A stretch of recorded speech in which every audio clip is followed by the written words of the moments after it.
Okay, let's get started.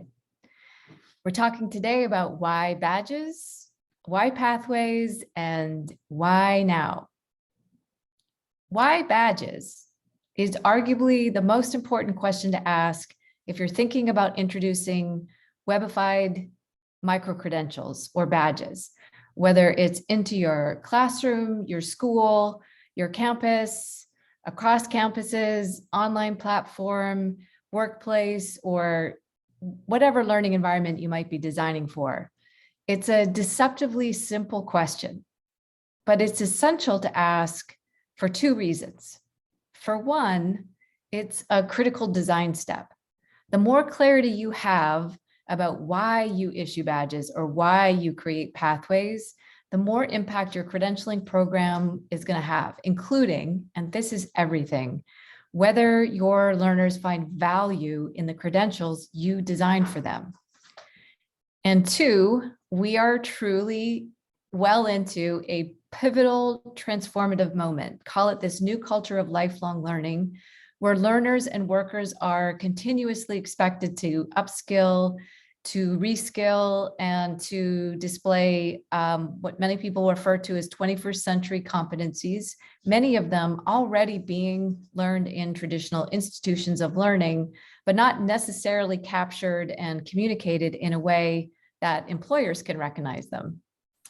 And I am actually going to go ahead and turn my video off so I'm not distracted by my own hand waving and move on to our next slide.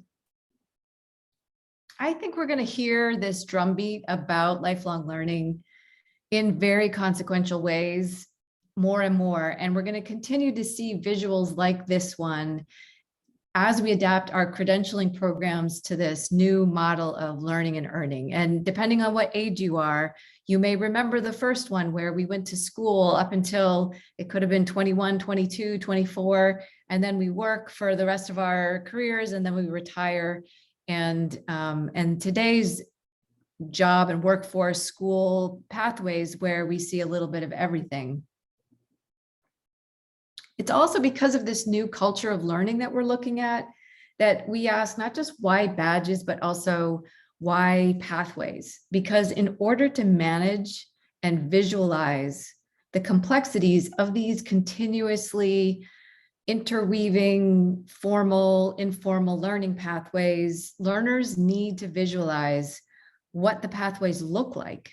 And institutions of learning need to be able to provide those roadmaps and maybe even more importantly, show how incremental skills fit into the paths that their learners are taking, including skills or competencies that, as we all know, change rapidly as the technology in the workforce changes. So before I get too far, let me introduce myself. I'm Sheryl Grant.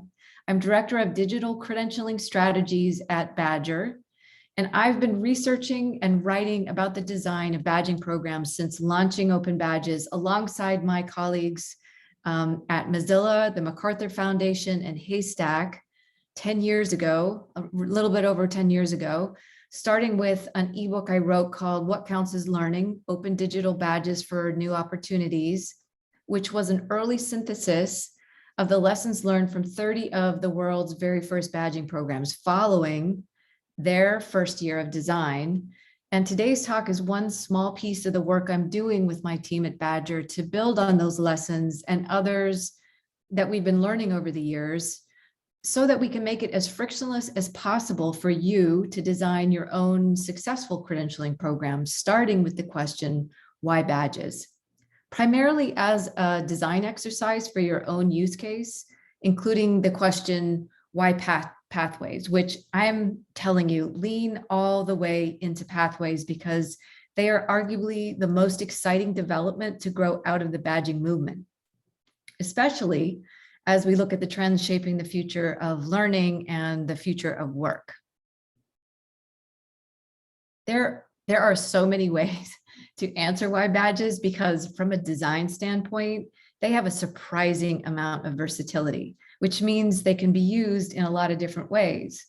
And they have been for better and for worse. I've had the pleasure of talking to hundreds of people designing hundreds of badging programs, and thinking carefully about this question early on has all kinds of downstream design implications, not just for the worth or value or currency of your badges, but also for, I guess, the long-term effectiveness of your credentialing system and how your learners and perhaps even your colleagues view the badges, view your credentialing system, use it, and find value in it. It's kind of a dual purpose question because it can serve as a benchmark for whether you stuck the landing once the credentials are out there. If your goal is to not just increase, but diversify engagement, for example, and your badging program does the opposite, then you go back to your design and revise and refine. But first, before we get into that, let's make sure that everybody's got the basics. When it comes to badges, I like to say that we are really talking about two innovations that mostly go together, but don't have to.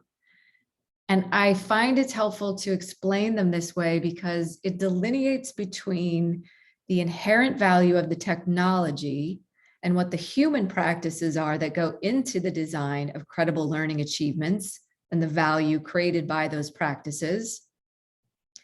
Sometimes when people react to the value of badges, what they're really reacting to are the human practices and choices that they've conflated with the technology, when in fact those two are separate things. So let's start with the technical innovation. Open badges are digital data containers. Digital data containers that make possible what I call the IBLs and the ABLs, meaning with open badges, you can have credentials that are visible, clickable, shareable, portable, verifiable, interoperable, extensible, machine readable. Unless you're really interested in the technology, you don't really need to know how all of this works. It's just basically they work like a lot of things you experience on the web. Similar to how you view the web, there's what you see, which in this case is the badge image. And then beneath that is the metadata and link data that makes a lot of what we see information rich and interoperable on the web. So I want to do something that's a little experiential in this session, which we can do because Badgr is providing the platform that InstructureCon is using to issue badges, including giving you this opportunity to claim a badge for participating in this session, otherwise known as the infamous participation badge, which, even though it may be considered a lightweight badge, does have a compelling reason that answers the why badge question, which I'll talk about in a few minutes. So now that you have this badge, this is kind of the experiential part. If you can claim your badge and maybe even pause the video and go and take a close look at it now that's in your backpack, as we call it. So now that you have this badge, you can share it or not. If you think there's no value in sharing it, you don't have to. That doesn't mean that all badges have no value. It just means that this particular badge is primarily about engagement or identity. You can see when you examine the badge in your Badgr account that there isn't a whole lot in it. And that's because I, the issuer of the badge, didn't have you fulfill rigorous criteria to earn it, like completing modules in Canvas. And you didn't have to do much to claim it. It's easy to claim because I designed it that way. You can see something similar happening in this badge. This is one that I was awarded. The why badges question for the issuer, who in this case is the Open Recognition Alliance, is primarily about identity. I'm able to align myself with what they stand for, and they're able to increase visibility for what they stand for. And I can share this on LinkedIn, or I can put it in my email signature, or show it here in this presentation. So if you have a program that you're trying to raise awareness for, and it's mainly about spreading the word and increasing engagement, then That's the answer to why badges, at least for that part of your credentialing system. Downstream from that answer are some decisions that are probably obvious, but I'll mention them anyway. If you want to increase participation, you probably want to make it easy for learners to earn that badge. There may be minimal or no criteria that they have to reach other than attendance, and probably little to no assessment. Which brings me to what I think of as the micro-credential innovation. So we had the technology innovation, which is the badge. The second innovation is about affixing a credential to a unit of learning smaller than a course credit or some other relatively small increment of learning. So I'll say that again. The second innovation is about affixing a credential to a unit of learning smaller than a course credit. So micro-credentials are created through human practices that we're already familiar with, like criteria, assessment, endorsement, accreditation, evidence of learning, quality assurances, other practices that we engage in to convey trust or to motivate learners.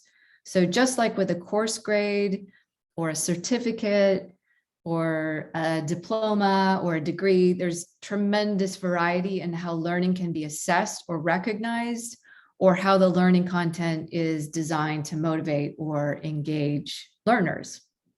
So on the screen, I'm sharing some in-process work that UNESCO is doing with global experts in order to define for them micro-credentials. And you can see that focused learning achievement is the language they're using to describe size, and words like trusted provider, standards, value.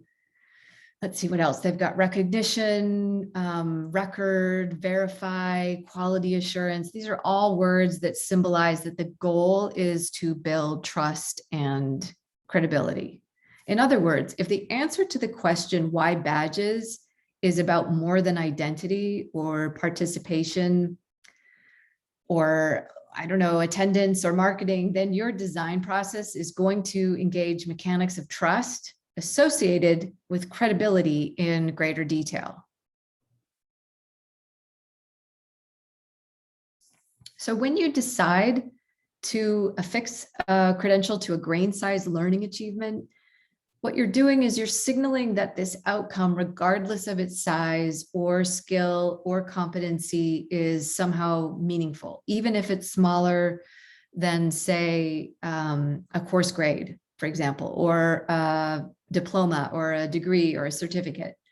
So if your answer to why badges is about linking to privileges, for example, like being able to access a lab, maybe without supervision, or leveling up to greater recognition of expertise, or especially if a micro-credential is linked to securing jobs, then your design process is going to engage even greater mechanics of trust and credibility. And similarly, as another example, if the answer to why badges for your case, say, invokes something of high value, really high value, like job opportunities, then your strategies, your design strategies to ensure trust pretty much have to tip the scales. That might mean, for example, that to design the most valuable micro-credentials, you would leverage external stakeholders like employers, who may even have a hand in co-design to ensure that the highest degree of trust and credibility exists. So if external stakeholders knew what went into the design of that micro-credential, they may be more likely to base hiring decisions on it, for example. And I know in isolation, a micro-credential may not seem like a particular earth-shattering innovation, but when you start to design your curriculum with grain-sized credentials and you start to load them with mechanics of trust and credibility, suddenly a lot of flexible, individualized learning dynamics, dynamic learning pathways, I should say, begin to open up. But before we get deeper into pathways, let's first look at what happens when you Webify those micro-credentials. You've just packed in as much trust as you possibly can, these mechanics of trust, into your micro-credentials. And then with open badges, you can have open badges, I should say. You can have open badges that are bigger than micro-credentials. This is an important thing. I just was thinking of this as we were talking. You can have badges that are bigger than micro-credentials, like certificates, and you can have micro-credentials that aren't necessarily open badges. But the real superpower here, the reason why badges have gained so much attention, is the power of both together. So a micro-credential that's been webified by the technical functionality of open badges. If that micro-credential is designed well with human practices and has watertight mechanics of trust in place, it now has the value inherent in the technology plus the value of the micro-credential itself. So let's talk about 5 ways that micro-credentials take on additional value when they're webified. Number 1, as badges, micro-credentials can be displayed online where they can be clicked, shared, stored, like you just did in your account, and they can even be printed if there's value to the student or the learner in doing so. So basically, you can interact with them on the web in the same way you can, say, with images. There's some marketing appeal when learners share badges with your school logo on it, for example, or maybe they help gain or gather metrics like LinkedIn shares, if that's important to your program, or they point to links highlighting other aspects of your program. I happen to share this badge that I earned on my LinkedIn, on my LinkedIn account. Number 2, with badging technology, we now have credentials where we can independently verify the evidence, which is huge. Evidence, other useful information like what a learner had to do to earn the credential, who issued it, how it was assessed, what else? Even whether the credential has an expiration date. You can revoke and call back badges and set expiration dates for them. And that might be relevant for some technical skills. Number 3, with badges, we now have software that makes it easy for us to transfer ownership of credentials, pushing them out of LMS systems like Canvas into other spaces. And this ownership quality tends to get glossed over a little bit in the conversation around micro-credentials, but it's an important one. Being able to decide whether to share these credentials, when to share them, where to share them, and with whom has lots of implications for identity that we're just beginning to understand, especially looking at the long tail of lifelong learning, as people may go from different jobs or they may go from different institutions of learning. And number 4, in what is a relatively recent development, badges can now be aligned with skills and job market data. It's huge. If you're familiar with MC, which has huge skills libraries, they scrape a lot of the job market data. So students, employers have some meaningful context for how their micro-credentials align to skills like leadership or collaboration, and from there to jobs.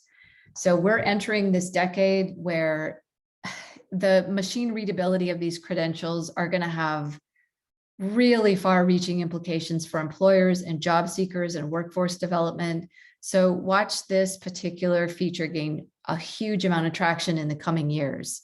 You can see in this slide that the skills that are earned in this course are aligned to community health and leadership, and you can click those links and go and take a look at what kinds of skills that they are aligned to, as well as into the Open Skills Library. And if you haven't read anything about Open Skills Library, I encourage you to go look at the Open Skills Network to find out more about how they align with badges. And last, number 5, I think might be my favorite. with badges, because they've become so closely associated with micro-credentials or credentials that represent learning smaller than a course credit, we're also starting to see stacking and badging schemas that show progression or staircasing or roadmaps, maybe toward completion of a pathway or toward greater competence or capacity, either independent of or alongside and part of things we're familiar with, like certificate programs or diplomas or degrees. So this brings us to pathways. And by pathways, I mean ones that can be implemented at both the classroom level or implemented system-wide for institutions that want to create flexible, dynamically changing, interactive pathways that build toward some kind of meaningful outcome.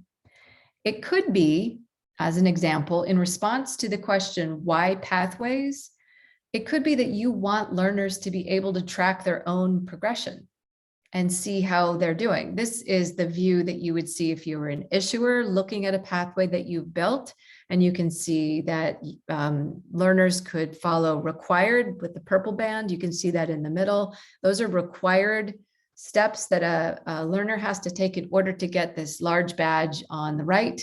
But they don't have to do all of the activities that are on the left, the Canvas Course 1, Canvas Course 2, in order to get one of those badges. They can do one of those things and have some flexibility.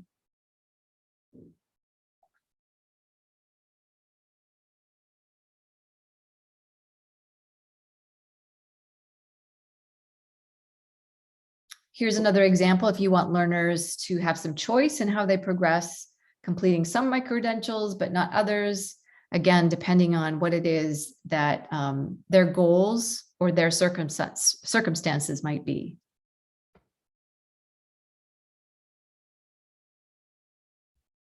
Sorry, my computer's so sensitive, it just keeps jumping forward. Or the answer could be, you can visualize traditional courses alongside what might either be co-curricular or external credentials, including, say, industry certificates and micro-credentials, even ones that are earned elsewhere. Or maybe the answer to why badges for you is to increase engagement or generate some game mechanics so students can visualize. In Badgr, you can do this anonymously. Their classmates are doing at progressing toward a badge that ends with, say, science swag, as it does here for Mr. Kelly's 6th grade science class. So there's lots of different ways that you can build these pathways. There are a lot of things that can go into these micro-credentials that have to do with your choices as an instructor or professor, faculty, administrator. All those choices that you make up the micro-credential, and then added to the badge have all these other features that can then be stacked and staircased and turned into learning pathways. So how, with all this possibility and all this versatility, do you get started designing your own credentialing program? How do you answer why badges or why pathways for your specific use case? And why is this so important to the success of what you build? So what we are learning, emerging best practices tell us that we have to answer why badges or why pathways for each stakeholder affected by the program, because often they'll have different responses, and a successful badging program that has a lot of trust and a lot of credibility will attend to different answers for each stakeholder group. There's a good chance that your badging program will be relatively novel to most, if not all, stakeholders. And the best way to get each constituency on board is to figure out what specifically they value. And the best way to do this is to ask them. Set up focus groups, or to find out what they value. You could invite them to be part of your micro-credential task force if you plan to have one, or create an informal badging network at your place of learning. And even better, invite them to be co-designers who help shape your program, or engage them often and invite their feedback throughout the design cycle. especially if you're hoping badges will increase participation or deepen engagement. Because you might learn that while faculty stakeholders aren't particularly receptive to badges, they might be interested in data that you can gather through your badging program, such as which badges students enrolled in their program are earning, whether it's information literacy badges from the library or graduate professional development badges or boot camp badges to augment their learning on campus. However you answer why badges or why pathways, make sure you have some sense of what your stakeholders value, not just your learners, not just the recipients of the badge, but also others in your learning ecosystem, whether it's employers, administrators, it could be faculty, it might even be parents. The more you know what it is that your stakeholders value, the better your badges will be. And last, use this question, why badges or why pathways, to benchmark. I guess the answer to those questions. Use the answer to those questions as a benchmark to make sure that your badges are accomplishing what it is you set out to do. So that's it for today. Today's content is actually part of a series of guided learning pathways that we've been creating at Badgr, essentially turnkey learning experiences that feature a collection of modules and materials to guide you from ideation all the way through implementation and even into evaluation. If you're interested in being notified as we release new content and resources, by all means, get yourself subscribed to our news and resources list. I believe you can access that at the bottom of our homepage on info.badgr.com. So thanks for joining me today, and I look forward to communicating and connecting with you in some of our future videos.